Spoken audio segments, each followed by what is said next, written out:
Wilson Morales from Black Film TV. Hey, folks, how's it going? Hi, Hey, good. Wilson. How are you?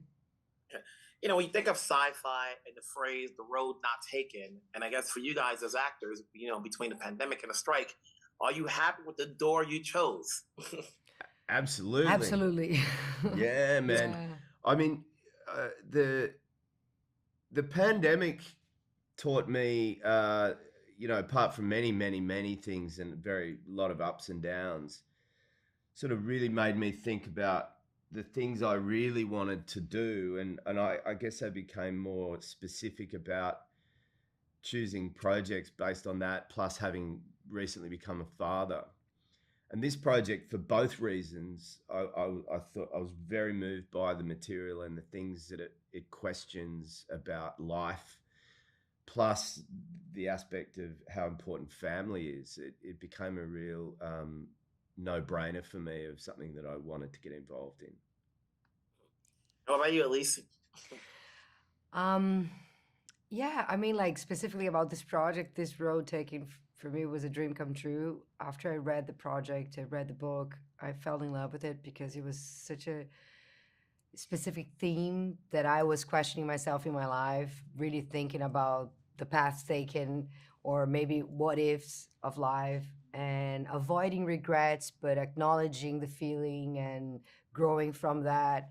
I think it's part of maturity and becoming a woman and getting to know different people. So for me, this road taken, I'm beyond thankful because it was a dream project for me. So I'm really happy with the road that I took. Yeah, no regrets, I don't think.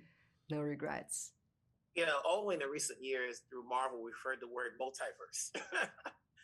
But here you get a different layers. So how well versed are you with the jargon used of like quantum physics? you know, we did enough, had enough understanding of it. What's interesting to me is that there's this sort of real science behind this, but the leap of faith from Blake and for the audience really is to go take this possibility of a particle being in two places at one time in superposition, and then imagine a human could be that particle.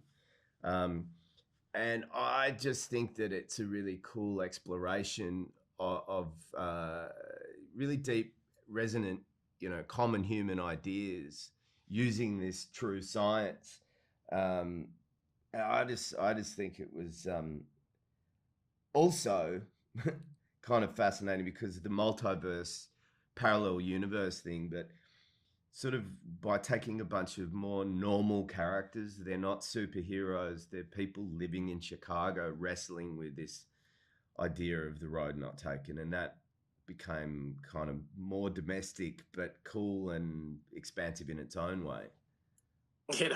At some point it does get confusing. I guess for you guys, knowing that nothing shoots in sequence, you need your script supervisor to say, okay, which Jason is this?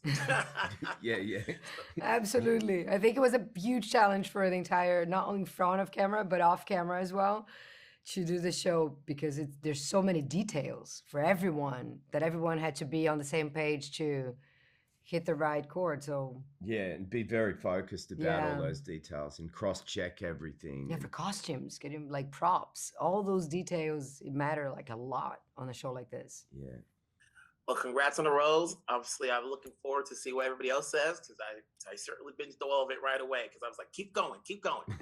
Thank you. Thank you, man. Good to see you. Thanks. Wilson Morales from Black Film TV. Hey, Jennifer, how's it Hi, going? great. How are you? Good. I was just saying to the others that when it comes to sci-fi and that phrase, the road not taken, and I think about the character who you play along with the other characters, and then we think about the pandemic and the strike that you guys actors had to go through. Are you pleased with the door that you kind of chose? In terms of the door that I chose, in terms of this show, or life choices. Well, life in general. When you think about this series and it's about choices and where you're at, and then you think about real life to see, obviously in the last few years for you guys as actors, if guys, we all had to go through things, but then when you had the strike, you also had to think about like what could I've done, if I wasn't acting. Oh, if I wasn't an actor, I had faith that we were going to come back and we'd be making shows and movies again. So I didn't start looking for another job. but that was a hard, long strike. Yeah, for sure. Where I'm happy to be that we're back working again. Yeah. How would you best describe Daniela? She's someone who's happily married, but then sees cracks in what she thought was blissful. Well, I think she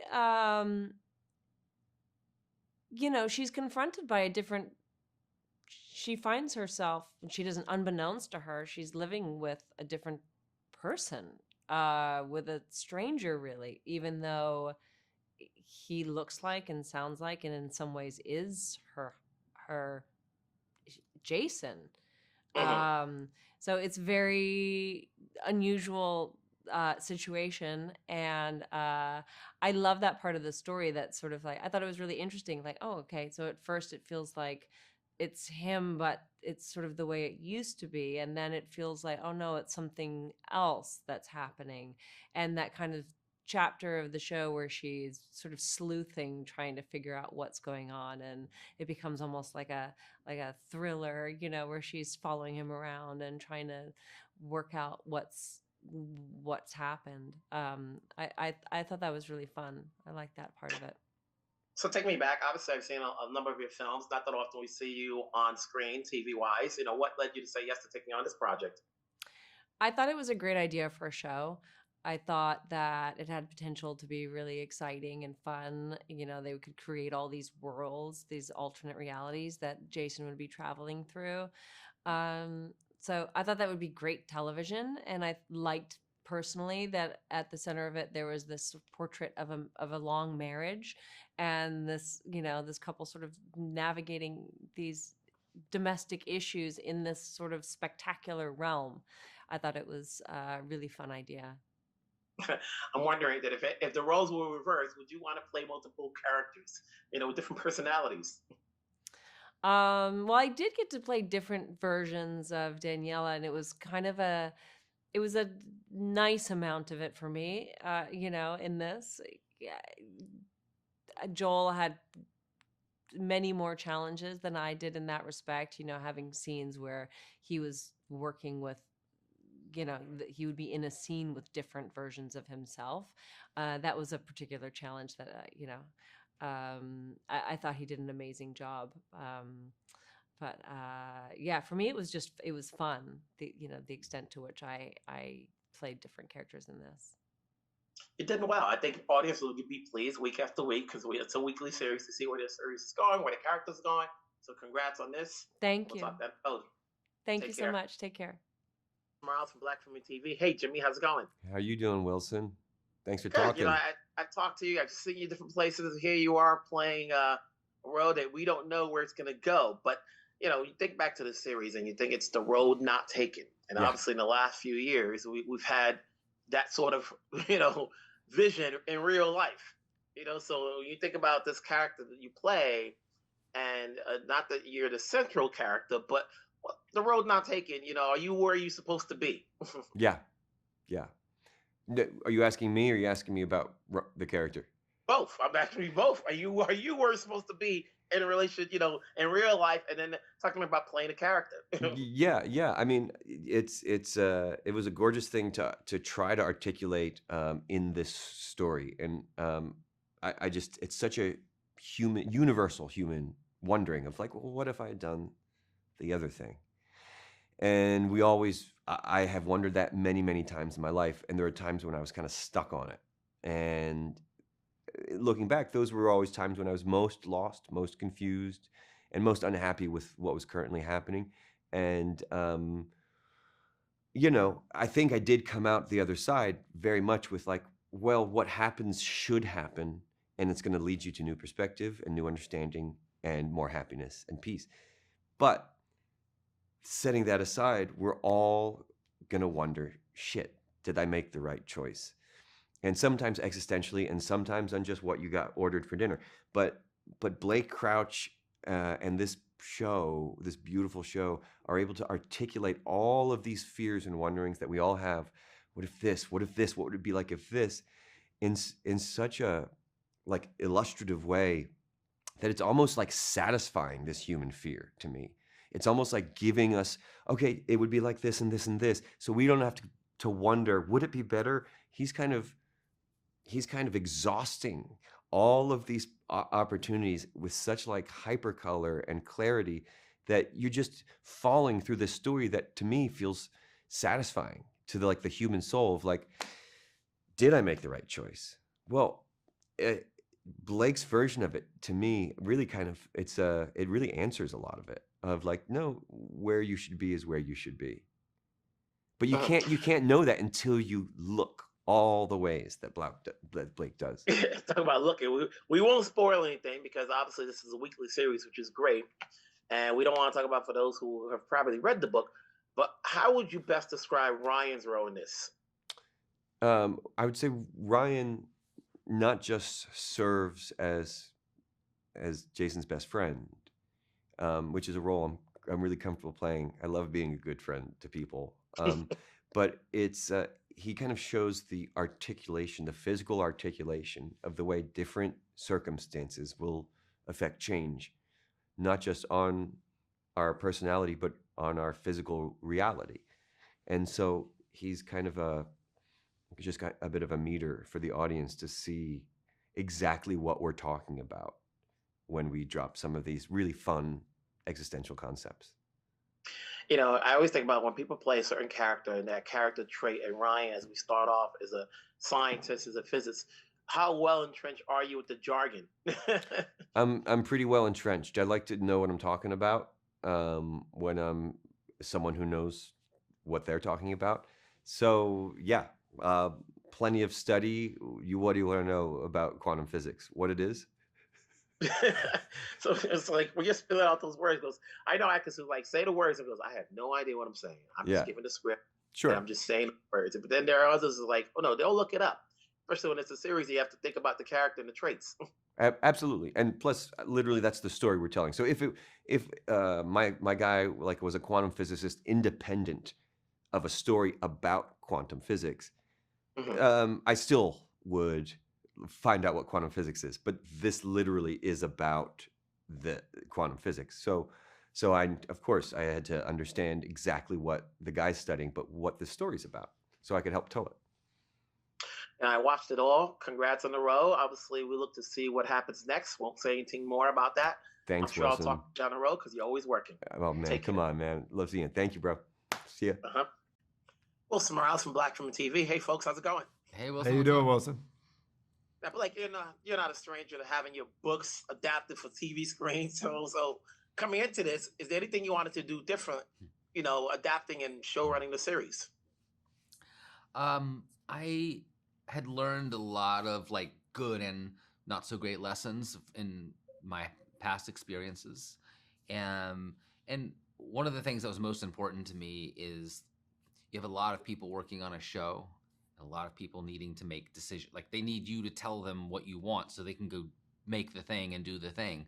So someone had given me some advice, and I can't remember who it was. It's just like, don't sit on these questions that are coming, whether it's from like costumes or production design. Like you have to make choices constantly to empower people to go and execute them. And I think productions get into trouble when people get that decision paralysis and don't enable these people who are trying to help you make the show to go and make the show. Matt, you obviously are known for the big films you do. What got you involved in this project? I was really lucky that Blake's agent, Angela Chang Kaplan, sent me his partial manuscript as a producer. That's what you get these things and you have to compete, throw your hat in the ring against other producers. And what drew me to it is that I fell in love with the characters, and I fell in love with this sort of giant philosophical existential question that the pages presented, which is, are you happy with your life, and are there choices you made along the way that you might want to have made differently, or you might now want to make differently. And it's such a compelling question that I just, for me, I just fell in love with it. For you, but when you're adapting it to the screen, and obviously there are those who are going to cheat, see how the ending ends from the book. Do you try to twist us a little bit by adding in some layers? That way, one, it can go further if the show's successful until you get a season 2, or do you add in something new? Great question. Yes, we ended up throwing a handful of really cool things, in my opinion, really cool, into the show that are not in the book. So even though it's this, people who have read the book are going to find a lot of things that they've read and to love. There's also going to be some really sneaky surprises for them as well that I hope they enjoy. For both of you guys are in this business, and the question is the road not taken. Are you happy with where you are now as opposed to opening in another door? Wilson, I'm so happy to be talking to you right now. I'm so happy for all the things that align to let us have this conversation. I'm thrilled. Yes, I agreed. I'm very happy to be in this moment, in this room, and super curious about what other versions of myself are doing right now. Here's the thing. I always say there's a lot of product out there. There's a lot of shows coming on, movies and so forth. So it's a matter of the marketing as far as people knowing about a show. Yeah. What's going to get an audience to know about the show if they haven't read the book, if they don't pay attention to it stars so-and-so? What is the number one thing you say people should watch Dark Matter? Watch it for the characters. That is the true hook of the show. It's not the box or the corridor or traveling to other worlds. It's really the characters. It's characters that you grow to love, I think, and care about.